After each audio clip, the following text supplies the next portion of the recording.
አጤ ምኒልክና ጣሊያኖች ጸሐፊ በዕደ ማርያም እጅጉ ረታ ተራኪ ራሄል አበበ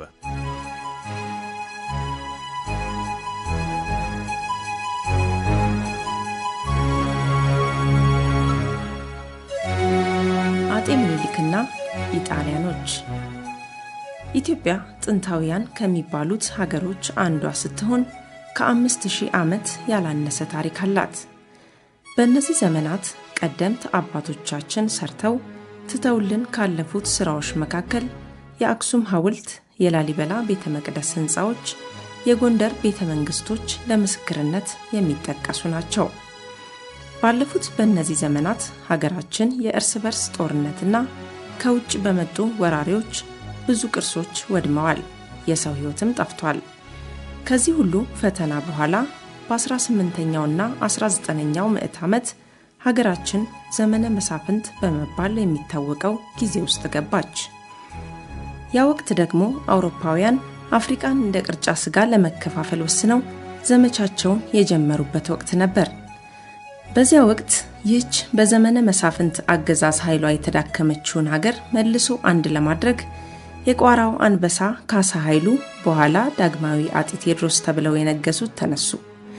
አጼ ቴዎድሮስም በእነዚህ መሳፍንት ላይ በመዝመት ድል አድርገው ሀገራችን ኢትዮጵያ ተመልሳ እንደ ቀድሞ አንድ እንድትሆን መንገዱን ከፈቱ።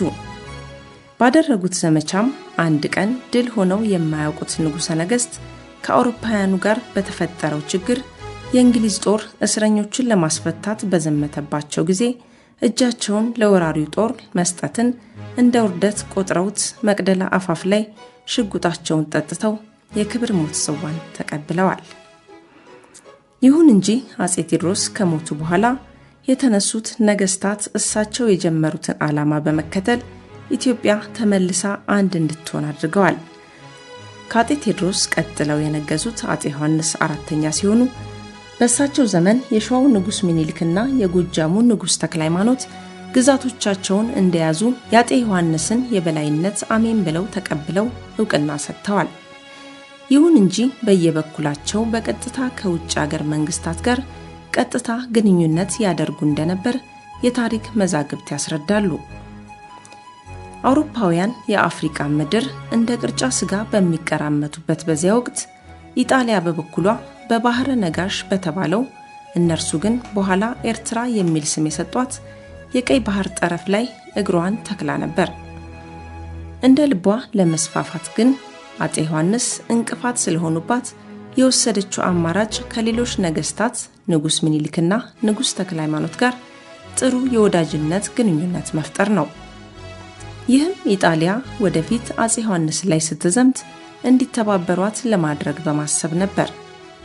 ዋናው ሐሳብ የሆነ ሳለ ነገር ግን በአሰብ ወደብ ስለሚገቡ ዕቃዎች ቀረጥና በሸዋ ስለሚኖሩ ኢጣሊያኖች ሁኔታ ለመነጋገር ፔትሮ አንቶኒኒ መልእክተኛ ሆኖ ወደ ንጉስ ምኒልክ በ21 ሜይ 1883 ዓ.ም በመምጣት ውል ተፈራረመ። ንጉስ ምኒልክም ወደፊት በአጤ ዮሐንስ ላይ ለመዝመት እንዲያስችላቸው የጦር መሳሪያ እንዲገዙ ተስማሙ። ኢጣሊያኖችም በእውነት ንጉስ ምኒልክ በአጼ ዮሐንስ ላይ ይዘምታሉ ብለው ስላመኑ ተጨማሪ የጦር መሳሪያ በመስጠትና እንዲሁም ብዙ ብድር በመፍቀድ የንጉስ ምኒልክ ጦር ይበልጥ እንዲጠናከር አደረጉት።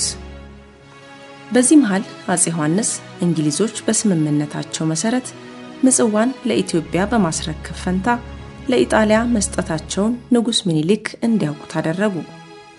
ንጉስ ምኒልክ አንቶሎኒን በአስቸኳይ ጠርተው ሁኔታውን እንዲያስረዳ ለጠየቁት የሰጣቸው መልስ ስላላረካቸው ከዚያን ጊዜ ጀምሮ በጣሊያኖች ላይ ጥርጣሬ ያደረባቸው።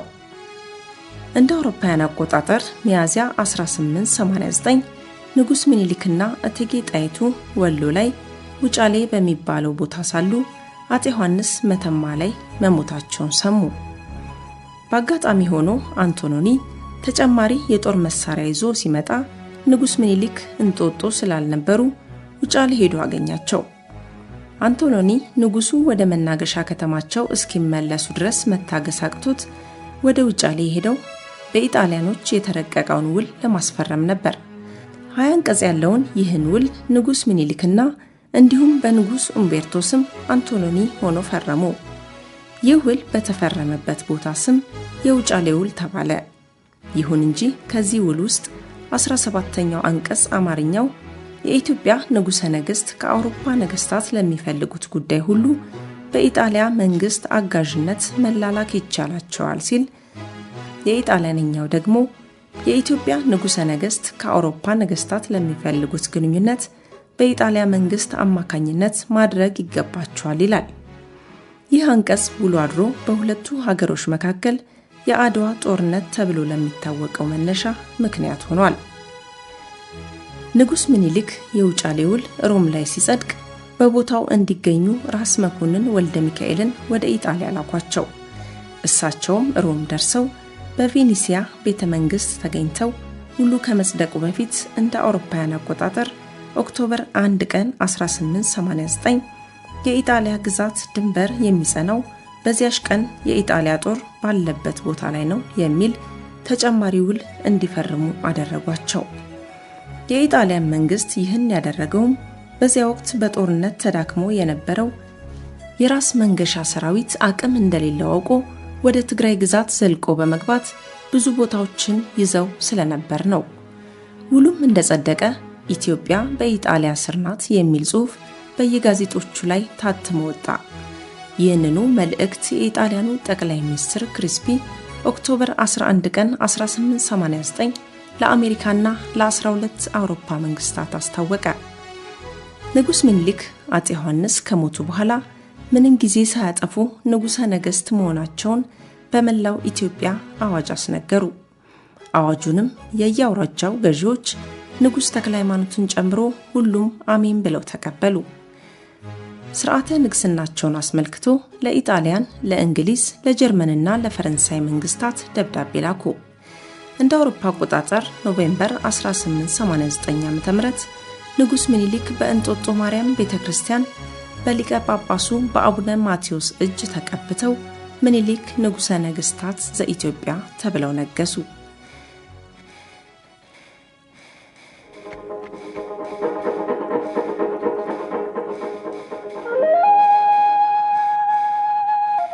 ከስርዓተ ንግሳቸው በኋላ በወሩ ራስ መንገሻንና ራስ አሉላን ለማሳመን ወደ ትግራይ ዘመቱ።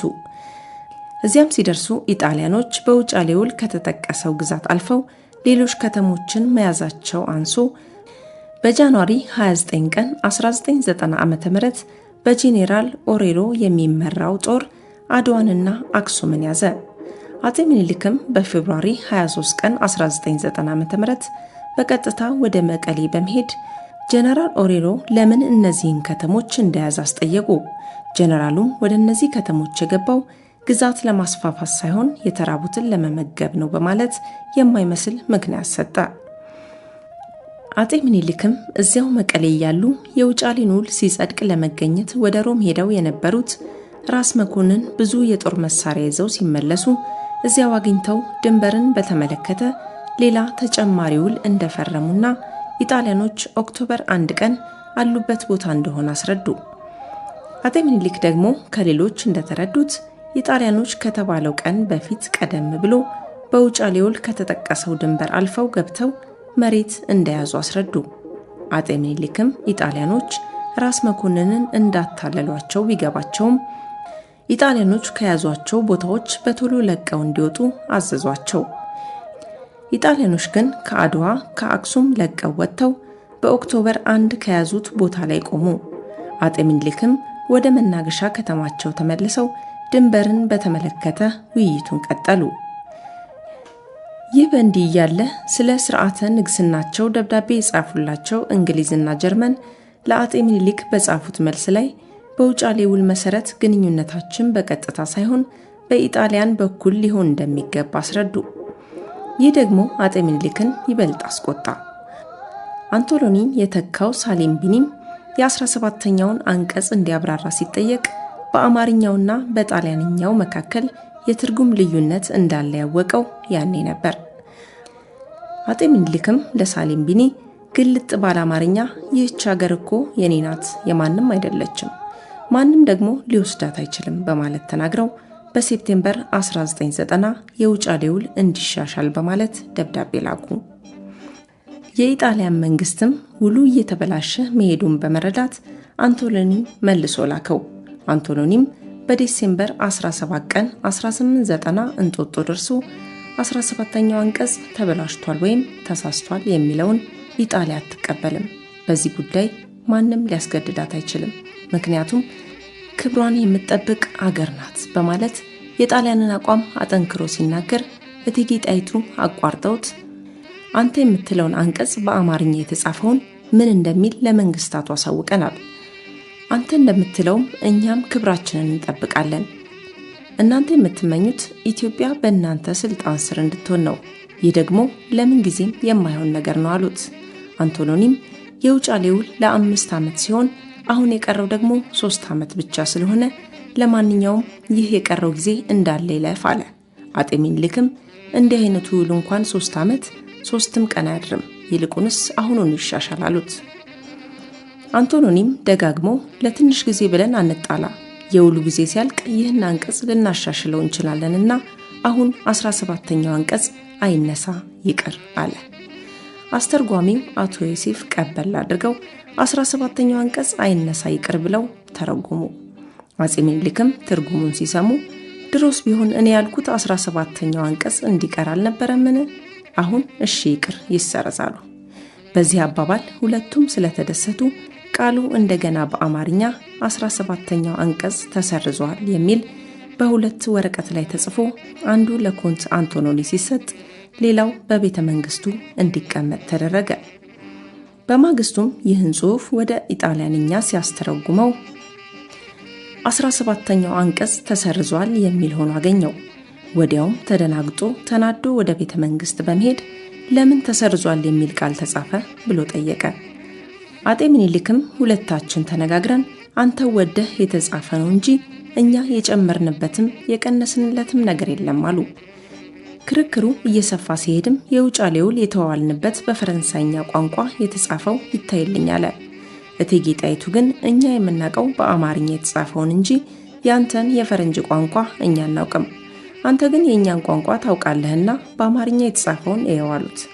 በዚህ ጊዜ አንቶሎኒ ተናዶ አዲሱን ውል ቀዳዶ ወዲያው ጣልና ውሉን የኢጣሊያ መንግስት በጦር ኃይል ያስከብረዋል በማለት እየተቆናጠረ ተናገረ። በዚህ ጊዜ እቴጌ ሳቅ ብለው የዛሬ ሳምንት አድርገው፣ በዚህ ላንተ የሚደነግጥ ሰው የለም፣ ሂድ የፎከርክበትን አሁኑኑ አድርገው፣ እኛም የመጣውን እንመልሰዋለን። እግሩን ለጠጠር ደረቱን ለጦር ሰጥቶ አገሩን የማያድን ሰው የሌለ እንዳይመስልህ።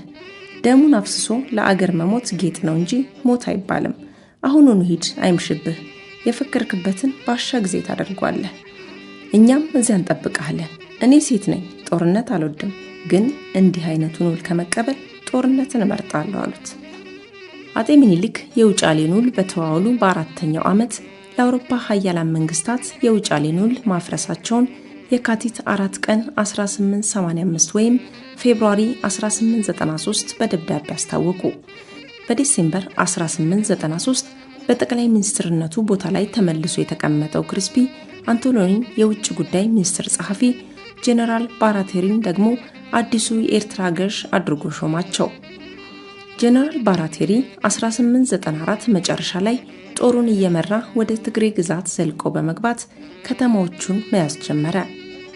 ጄኔራል ባራቴሪ 1895 በበጋው ወራት ለእረፍት ወደ ሮም በሄደ ጊዜ በጣሊያን ፓርላማ ተገኝቶ ንግግር ከማድረጉ በፊት አባላቱ ከመቀመጫቸው ተነስተው የደመቀ ጭብጨባ በመስጠት ተቀብለውታል።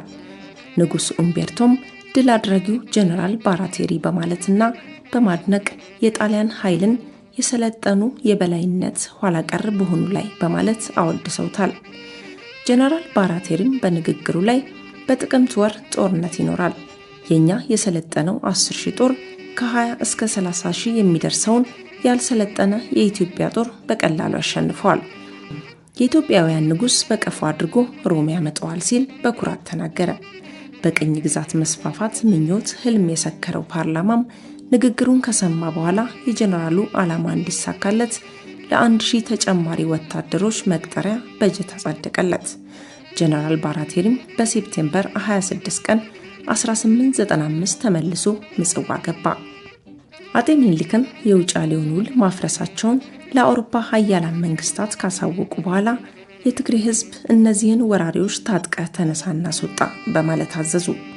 ጀነራል ባራቴሪ 25000 የሚሆን ጦሩን ይዞ ወደ ትግራይ ግዛት ዘልቆ በመግባት ወደፊት እየገፋ እያሸነፈ መቀሌን፣ አዲግራትንና አድዋን በኦክቶበር 9 ቀን 1895 ዓ.ም ያዘ። የኢጣሊያን ጦር ወዲያውኑ የአምባላጌን ተራራ ይዞ ምሽጉን መስራት ቀጠለ። ሜጀር ቶዚሊም በዚያ የሰፈረው ጦር አዛዥ ሆነ። የተሸነፈውም የራስ መንገሻ ጦር እያፈገፈገ ከትግራይ ወጥቶ ወሎ ወደ ራስ ሚካኤል ዘንድ መጥቶ ሌላው የኢትዮጵያ ጦር እስኪመጣ በዚያ ተቀመጠ። ብልሁ ንጉሠ ነገሥት አጤ ምኒልክም የውጫሌውን ውል ሲያፈርሱ ከኢጣሊያኖች ጋር ጦርነት የማይቀር መሆኑን አውቀውት ስለነበር ወታደሮቻቸውን ማዘጋጀትና ዘመናዊ የጦር መሳሪያዎችን ከራሽያና ከፈረንሳይ በጅቡቲ በኩል ማስመጣት ቀጠሉ። በ1895 በአጠቃላይ ለዚህ ጦርነት ዝግጅት አጤ ምኒልክ ከ70 እስከ 100 ሺህ የሚደርስ ዘመናዊ ጠመንጃ እና 5 ሚሊዮን ጥይት መግዛት ችለው ነበር።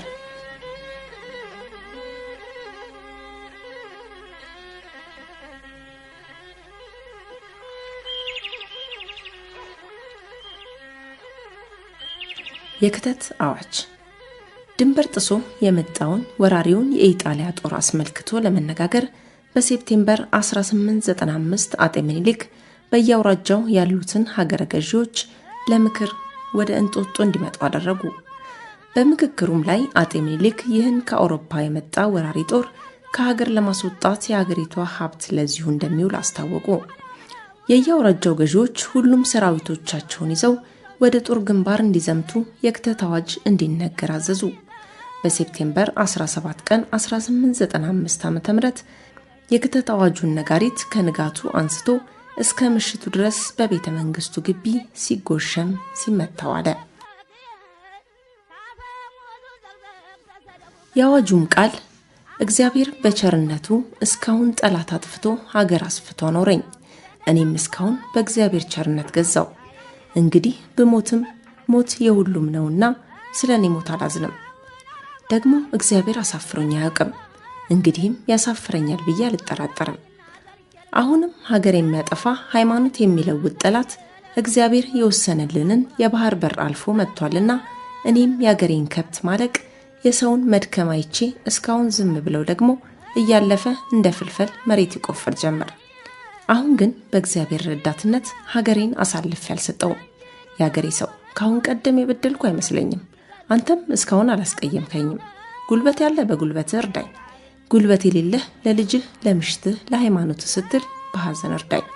ወስለታ የቀረ ግን ኋላ ትጣላኛለህ፣ አልተውህም። ማርያምን ለዚህ አማላጅ የለኝም።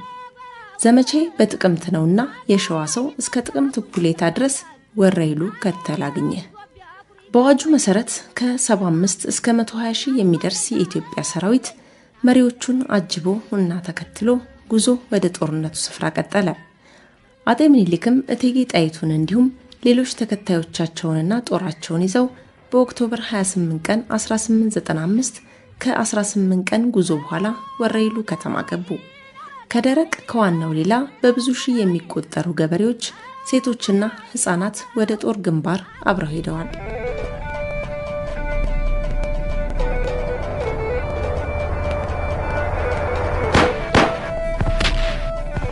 አምባላጌ የመጀመሪያው ጦርነት ዲሴምበር 7 ቀን 1895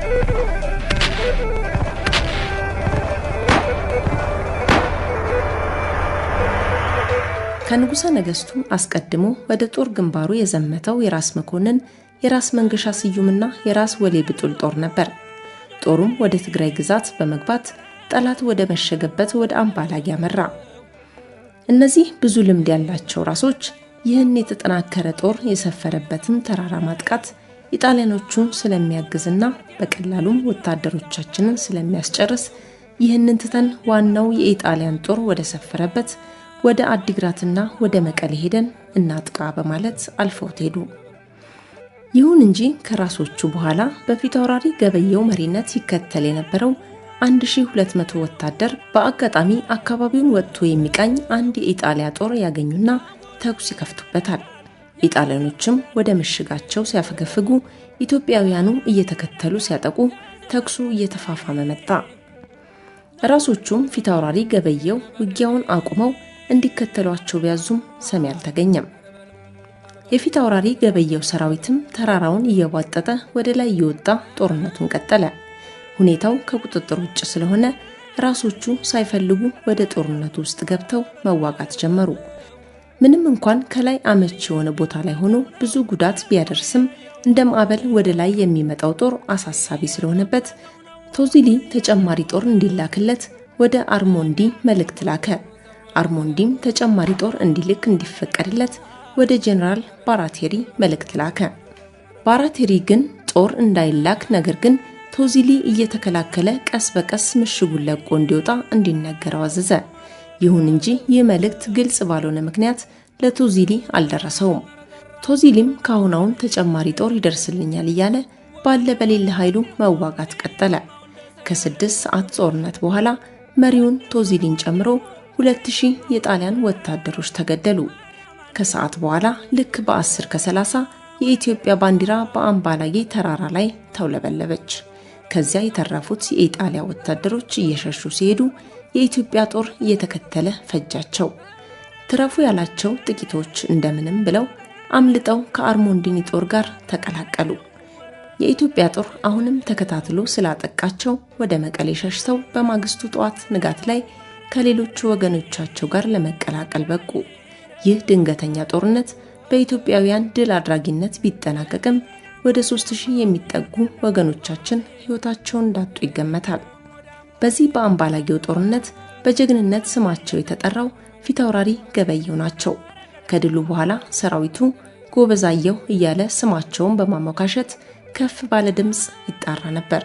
ይሁን እንጂ ራስ መኮንንና ራስ መንገሻ ፊታውራሪ ገበየው ያልተፈለገ ጦርነት እንዲነሳ አድርገው ለብዙ ሰው እልቂት ምክንያት ሆነዋል በማለት ተበሳጭተው ነበር። ምንም እንኳን አጼ ምኒልክ በድሉ የተደሰቱ ቢሆንም ፊታውራሪ ገበየው ትዕዛዝ ጥሰው ጦርነቱን ስለጀመሩ 3 ሳምንት በሰንሰለት እንዲታሰሩ አደረጉ። የሆነ ሆኖ ግን እምዬ ምኒልክ አልፎ አልፎ እንደሌሎቹ ሁሉ ጎበዛየሁ እያሉ የጀግናውን ስም በመጥራት ፈገግ ይሉላቸው ነበር። አጤ ምኒልክ በጦርነቱ ላይ የወደቁት ጀግኖች እንዲቀበሩ ትዕዛዝ ሲሰጡ የቶዚሊም ሬሳ ተነስቶ በክብር ይቀበር በማለታቸው የባህታ ሀጎስ ወንድማቸው በ1894 በጣሊያኖች ላይ አመፀው በተገደሉ ጊዜ ሬሳቸው እንዳይቀበር ጅብ እንዲበላው ያዘዘው ይህ ሰው ስለሆነ እሱም በተመሳሳይ ይቀጣልን በማለት አቤት አሉ። አጤ ምኒልክ ግን ጣሊያኖች ጨካኝ አረመኔ የሆኑ እንደሆን እናንተም እንደነሱ ትሆናላችሁ በማለት እንዲቀበር አዘዙ።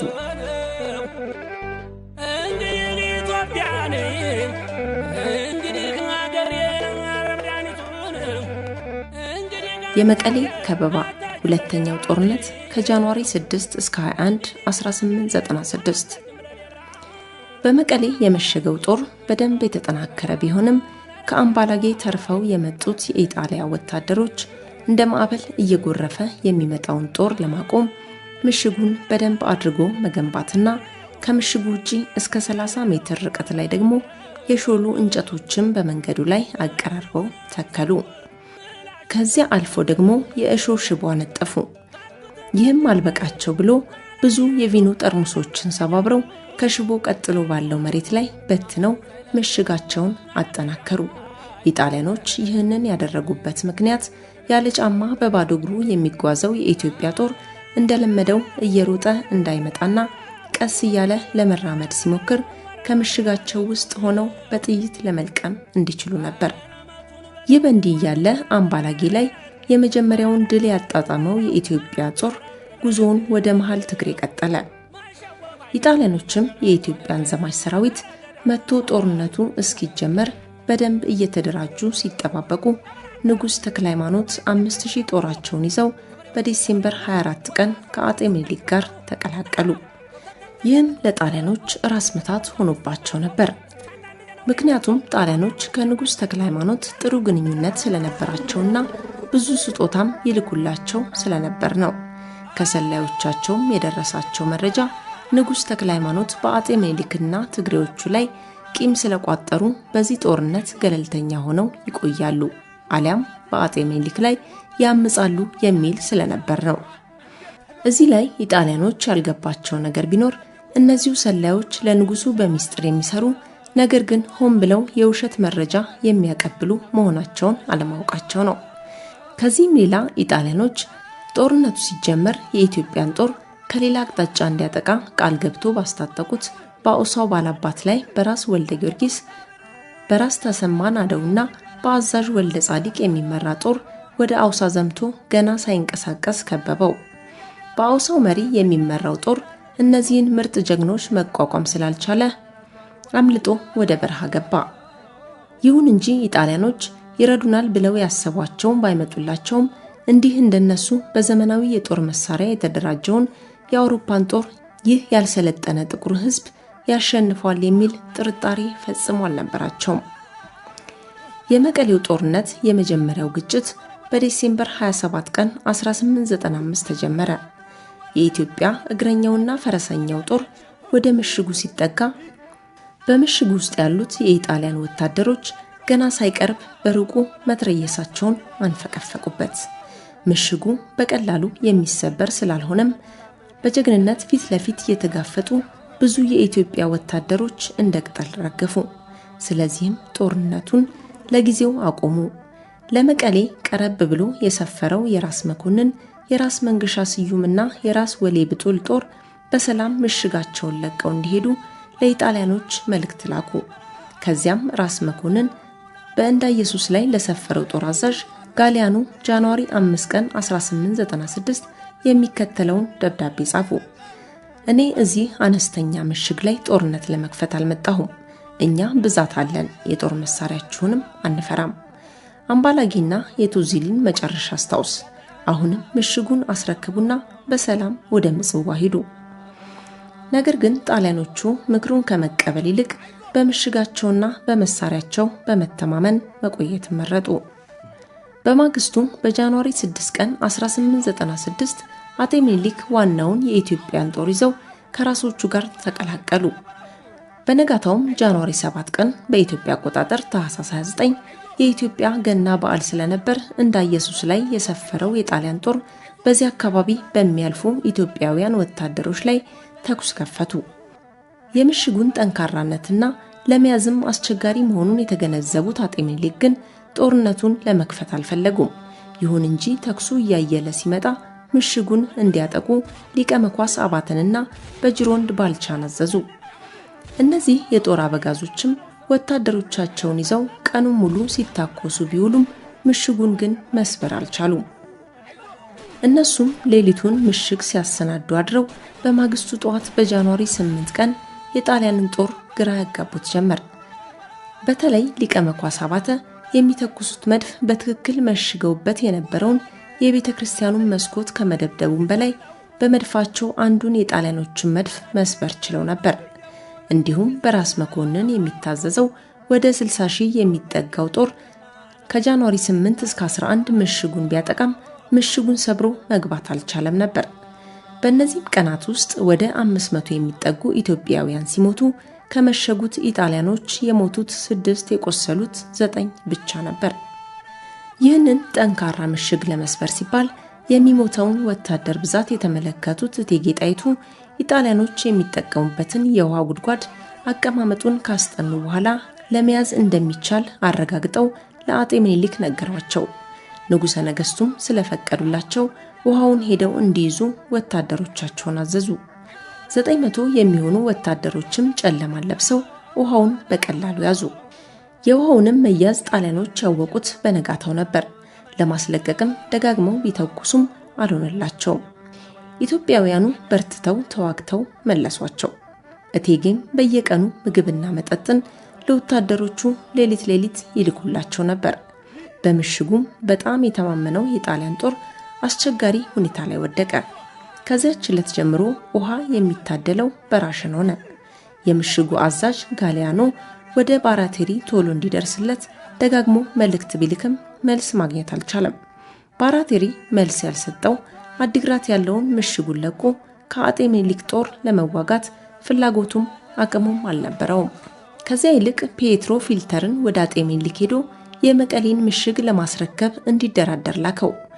ፔትሮ ፊልተርም አጤ ምኒልክ ፊት ቀርቦ የመጣበትን አስረድቶ ውይይት ሲካሄድ ቆይቶ በጃንዋሪ 17 ቀን 1896 የኢጣሊያ መንግስት በውጫሌ ውል መሰረዝ ከተስማማ የተከበቡት የጣሊያን ወታደሮች መሄድ እንደሚችሉ ነገሩት።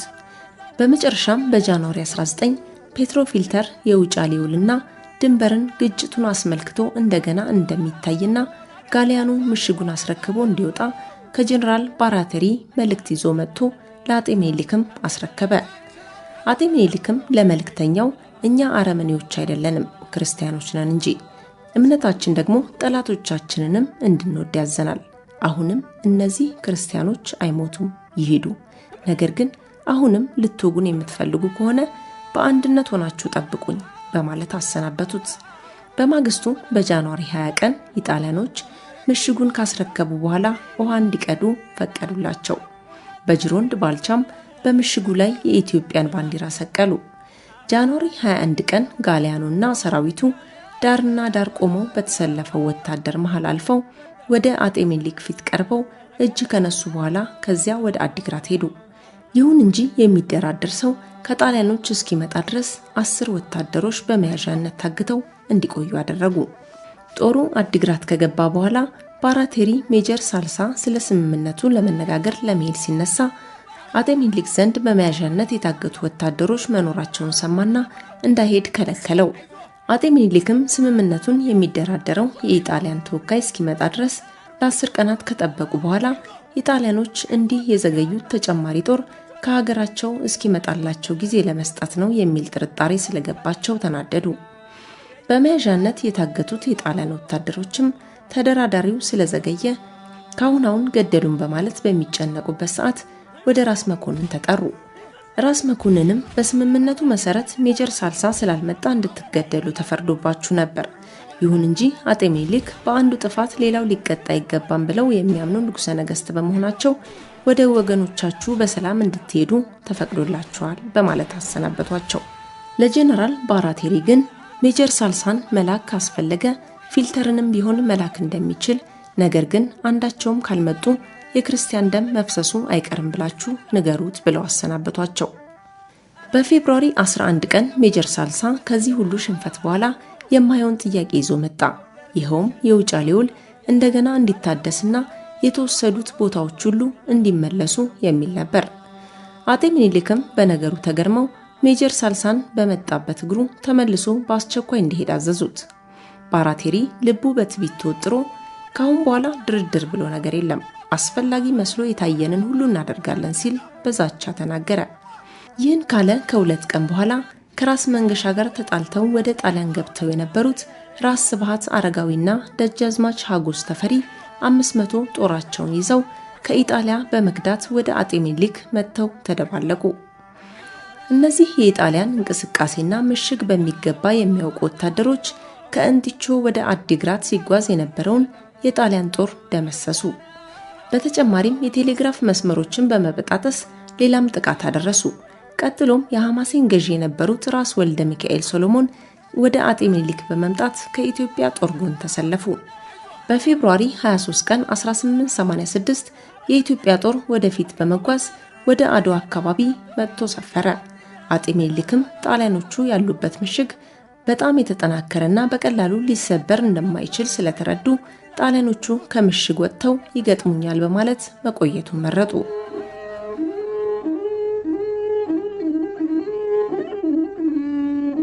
የአድዋ ጦርነት ሶስተኛው ጦርነት ማርች 1 ቀን 1896 የኢትዮጵያ ሰራዊት በአድዋ አካባቢ ከሰፈረበት ከፌብሩዋሪ 23 እስከ 28 ጀምሮ ምሽጋቸውን አጠናክረው ሲሰሩ ለጦርነት ዝግጁ ሆኑ። ኢጣሊያኖች ከምሽጋቸው እንዲወጡ ለማድረግም የፕሮፓጋንዳውን ስራ ተያያዙት። ይህንን ያደረጉት የኢትዮጵያ ሰራዊት ምግብና አንዳንድ ነገሮችን ፍለጋ ኢጣሊያኖቹ ወዳሉበት መንደር አካባቢ ሲሄዱ የኢጣሊያኖቹ ሰላዮች በሚስጥር ግን የአጤ ምኒልክ የሆኑት ለጣሊያኑ ጦር አዛዥ ለባራቴሪ ብዙ ወታደሮች ጦርነቱ ገና ብዙ ጊዜ ይወስዳል፣ እንዲሁም የጣሊያንን ትልልቅ መድፍ ለመቋቋም አንችልም ብለው ፈርተው እየከዱ ወደ መጡበት ሀገራቸው እየተመለሱ ነው። የጎጃሙ ንጉስ ከአጤ ምኒልክ ተቃቅረዋል። ስለዚህ ጦራቸውን ይዘው ወደ ጎጃም ሊመለሱ ነው። እንዲሁም ራስ መኮንን ለማመጽ እየተዘጋጁ ነው። አብዛኛው ሰራዊት አክሱም ጽዮን ለመሳለም ሄዷል የሚል የፈጠራ ወሬ ሪፖርት አቀረቡ። በፌብሩዋሪ 28 ጀነራል ባራቴሪ ሌሎቹን የጦር ሽማምንቶች ጀነራሎች አልቤርቶኒን፣ አርሞንዲን፣ ዳቡር ሜዳና ኤሊናን ስብሰባ ጠራ። ጀነራል ባራቴሪም ያላቸውን ስንቅ ለ4 ቀን ብቻ የሚያበቃ መሆኑን ገልጾ ያለውም አማራጭ ወደ አስመራ ማፈግፈግ ወይም ደግሞ የኢትዮጵያን ጦር ማጥቃት ነው ሲል ስብሰባውን ጀመረ። አራቱም ጀነራሎች ወደ አስመራ ማፈግፈግ የሚለውን በአንድ ድምፅ ተቃውመው በኢትዮጵያ ጦር ላይ ዘምተው ጥቃት በመፈጸም አምባላጌና መቀሌ ላይ የደረሰባቸውን ውርደት ማስወገድ እንዳለባቸው በቁጭት ተናገሩ። ጦርነቱም በማግስቱ በፌብሩዋሪ 29 ሊያደርጉ ወሰኑ። በአድዋ የኢትዮጵያ ሰራዊት አሰላለፍ እንደሚከተለው ታቀደ። አጤ ምኒልክ በአባ ገሪማ ኮረብታ ከቤተ መንግስቱ የጥበቃ ሰራዊት ጋር ሲሰፍሩ፣ እቴጌ ጣይቱ ደግሞ እዚያው አጠገብ 5000 የሚሆን ጦራቸውን ከመድፋቸው ጋር ይዘው ሰፈሩ። ከእቴጌ ጋራ ወይዘሮ ዘውዲቱ ምኒልክና ሌሎች የቤተ መንግስቱ ሴቶች ነበሩ። እነዚህ በጦርነቱ ሰዓት ውሃ፣ ጥይት በማቀበልና ቁስለኞችን በመንከባከብ የሚረዱ ነበር። በዚህ ጊዜ ንጉስ ተክለ ሃይማኖት 12000 ጦራቸውን ይዘው በመሄድ በስተቀኝ በኩል አጥቂ ሆነው ተሰለፉ። ራስ መንገሻና ራስ አሉላ 13000 ጦራቸውን ይዘው ኪዳነ ምሕረት ላይ ሰፈሩ። የራስ መኮንን፣ የራስ ሚካኤልና የራስ ወሌ ጦር ደግሞ የመካከሉን ቦታ ያዘ። ፌብሩዋሪ 29 ቀን 1896 የጦርነቱ ዋዜማ ቅዳሜ ከምሽቱ 3 ሰዓት ላይ ጀነራል ባራቴሪ ጨለማን ተገን በማድረግ 10600 ኢጣሊያኖችና 7000 ተወላጆችን በአጠቃላይ ቁጥሩ 17000 የሆነውን 4 ብርጌድ ጦር ይዞ አድዋ ላይ የሰፈረውን የኢትዮጵያን ጦር ለመውጋት ጉዞ ጀመረ።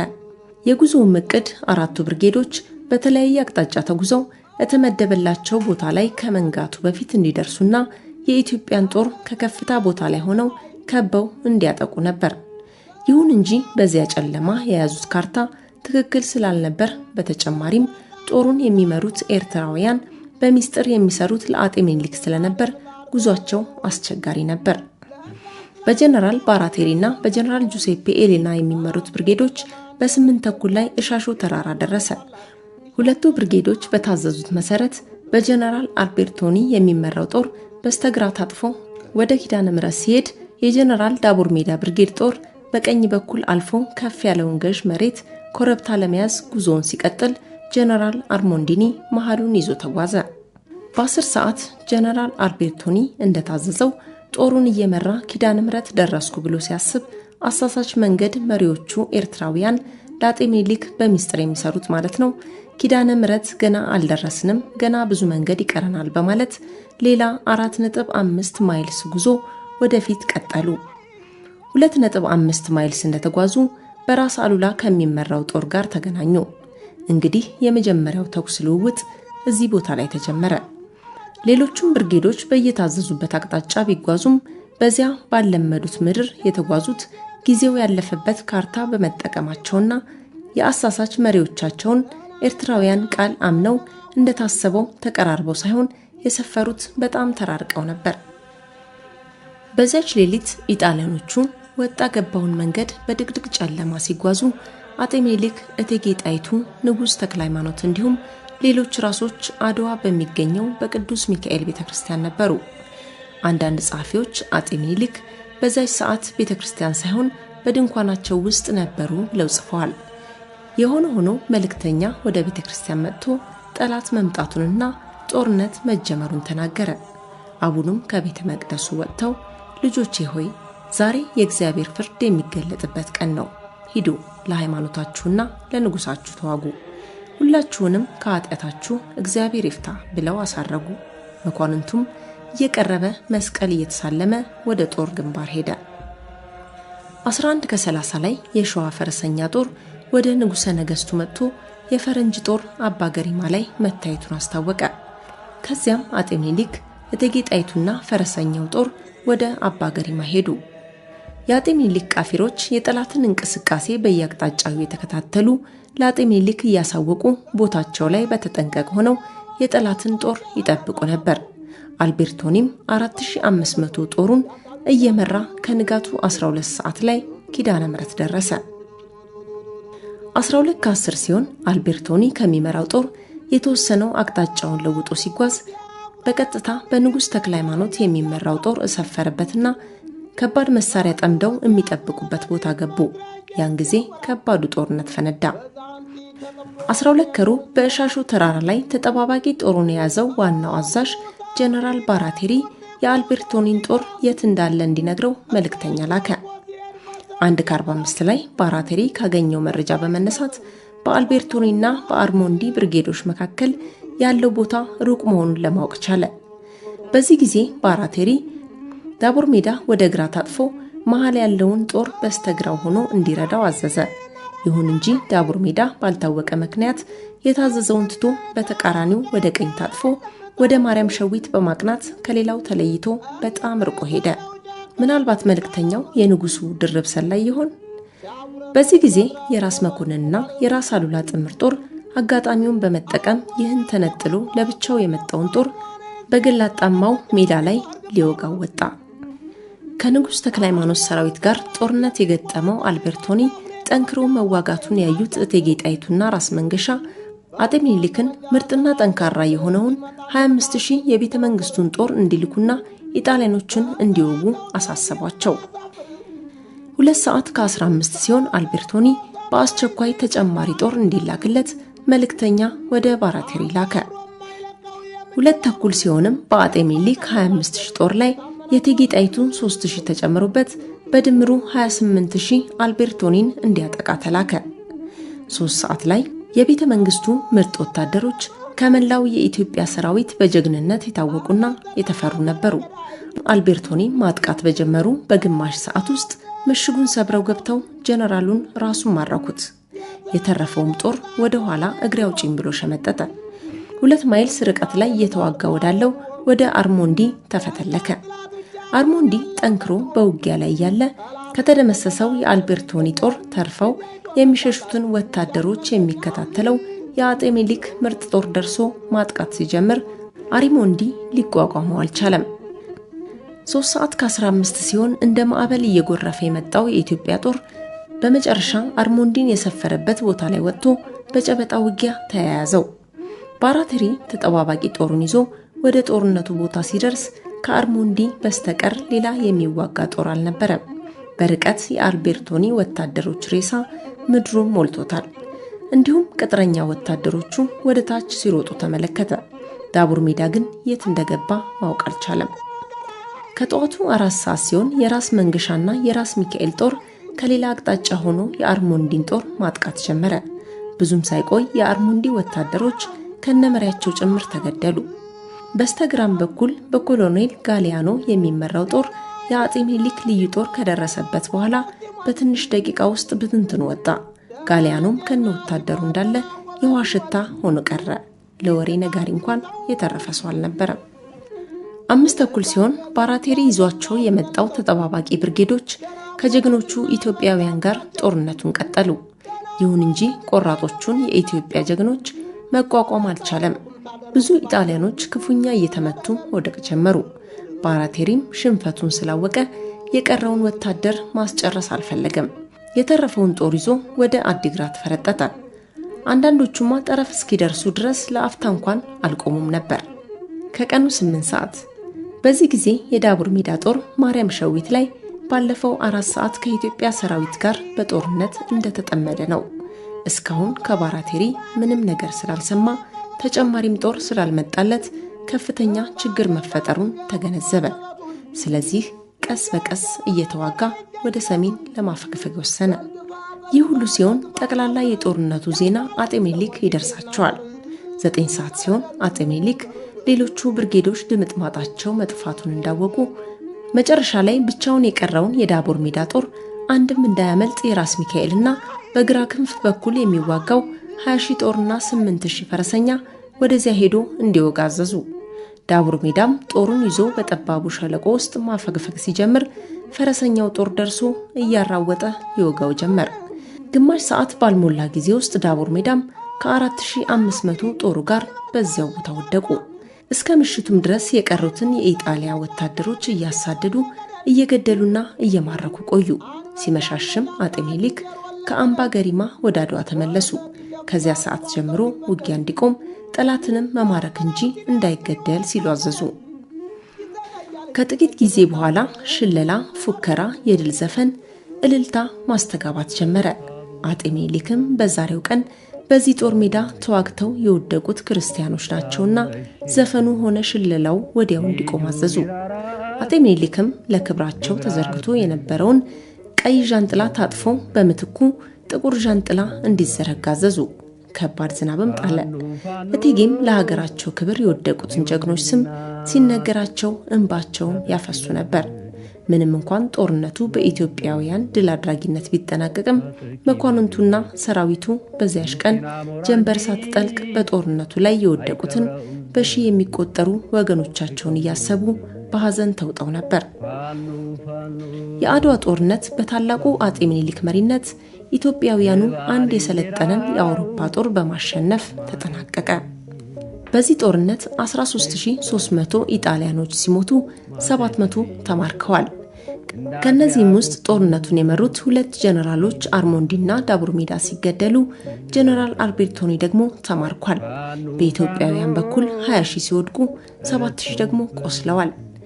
አጤ ምኒልክም ከጦርነቱ ፍጻሜ በኋላ የሞቱትን ጀግኖች ሬሳ ሲያስቀብሩ ሀገር እያረጋጉ ሰነበቱ። ቀጥሎም ለአውሮፓ መንግስታት ኢትዮጵያ ለረጅም ጊዜ ራሷን የቻለች ነጻ ሀገር መሆኗን ገልጠው ለአድዋ ጦርነት መነሻ የሆነውን ምክንያት በመዘርዘርና ከዚያም ኢጣሊያ በጦር ኃይል አስገብራለሁ ብላ የብዙ ክርስቲያኖች ደም እንዲፈስ ማድረጓን፣ ነገር ግን ከጥንት ጀምሮ ሀገራችንን ጠብቋት የሚኖር አምላክ ስላልተለየን ድል ማድረጋቸውን የሚገልጥ ደብዳቤ በኤፕሪል 2 ቀን 1896 ዓ.ም ላኩላቸው። እንዲሁም በዚያው በተመሳሳይ ወቅት ለሙሴ ሽፍኔ እንዲህ ሲሉ ጻፉለት። በጥጋባቸው አድዋ ላይ ተዋግተው ድል ሆኑ። እኔ ግን በድንቁርናቸው ብዛት የእነዚያን ሁሉ ክርስቲያን ደም በከንቱ መፍሰሱን እያየሁ ድል አደረኳቸው ብዬ ደስ አይለኝም። ከአድዋ ድል በኋላ በጀነራል ባልዲሴራ የሚመራ አዲስ 15000 ጦር ከኢጣሊያ ተነስቶ ምጽዋ ገባ። ከዚያም ለአጼ ምኒልክ እርቅ እንፈጽም፣ እስረኞቹም ይለቀቁ ብሎ ደጋግሞ ጠይቆ ነበር። ይሁን እንጂ ቀደም ብሎ ከመቀሌ ምሽግ በሰላም እንዲወጡ ሲደረግ ዋናው ምክንያቱ የውጫሌን ውል ይሻሻላል በሚል እምነትና ተስፋ ነበር። ነገር ግን ነፃ ከወጡ በኋላ ኢጣሊያኖቹ ቃላቸውን አጥፈው ለብዙ ሰው ሕይወት መጥፋት ምክንያት መሆናቸው የታወቀ ነበር። አሁንም የኢጣሊያኖቹ ዓላማ እስረኞቹን አስፈትቶ እንደገና አዲስ በመጣው ጦር ለመውረር እንዳሰቡ አጤ ምኒልክ አውቀዋል።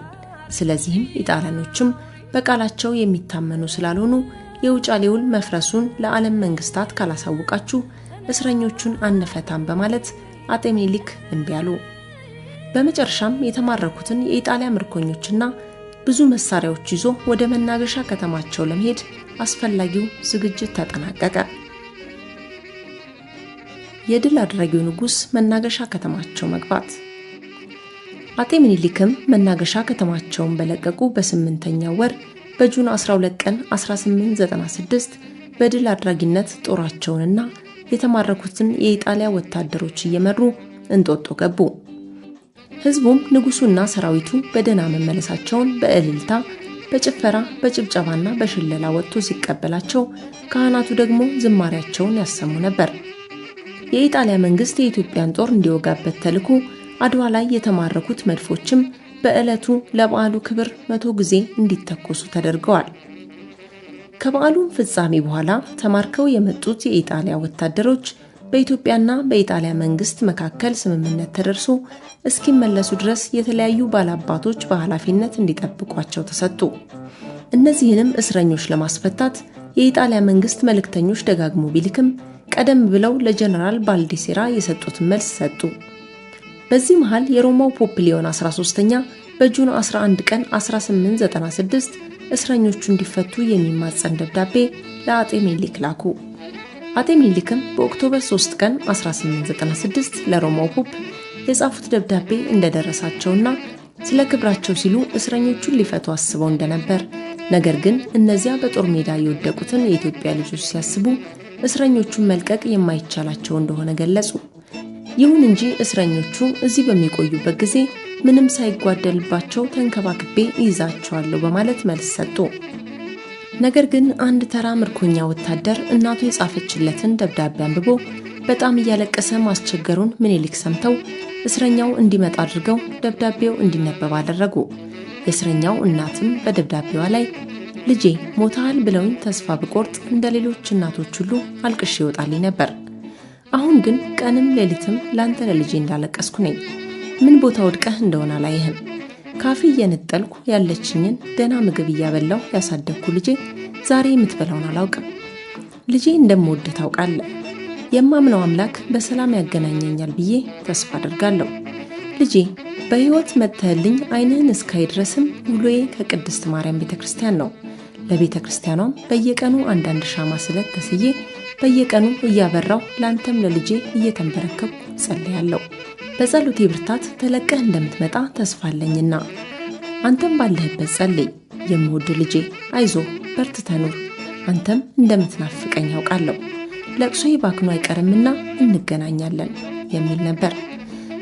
ሩሩ እምዬ ምኒልክም ደብዳቤውን ካዳመጡ በኋላ አዝነውና አልቅሰው ሂድ በነጻ አሰናብቻለሁ የእናትህን በአማለደህ ብለው በበቅሎ አድርገው አስመራ ድረስ አሸኝተው ሰደዱት።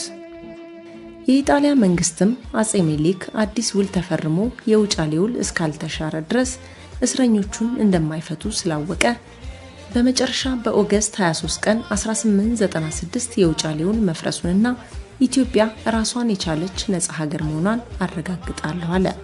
በኦክቶበር 26 ቀን 1896 9 ክፍል ያለው ሰነድ አጤ ምኒልክ በፈለጉት አይነት ተዘጋጅቶ በሁለቱ መንግስታት መካከል ተፈረመ። በተጨማሪም ኢጣሊያኖች 10 ሚሊዮን ሊራ ካሳ ለኢትዮጵያ እንዲከፍሉ ተደረገ። የአድዋ ድል አርአያነት አንድ የጥቁር ሀገር በዘመናዊ መሳሪያ የታጠቀን የአውሮፓ ጦር ማሸነፉ ዓለምን ያስገረመና የኢትዮጵያን ዝና ከፍ ያደረገ ነገር ግን ኢጣሊያንን ያሳፈረ ነበር። ይህ የአድዋ ድል በተለይ ደግሞ በባርነት ስርዓት ሲገዙና ሲጨቆኑ የነበሩ ህዝቦች እነሱም ከተባበሩና ከተደራጁ ወራሪዎችንም ማሸነፍ እንደሚችሉ የተስፋ ጭላንጭል በህሊናቸው እንዲፈነጥቅ ምክንያት ሆነ። ይህ ጽሑፍ የአድዋን ድል 117ኛ ዓመት ምክንያት በማድረግ የካቲት 22 ቀን 2005 ዓ.ም ተጻፈ።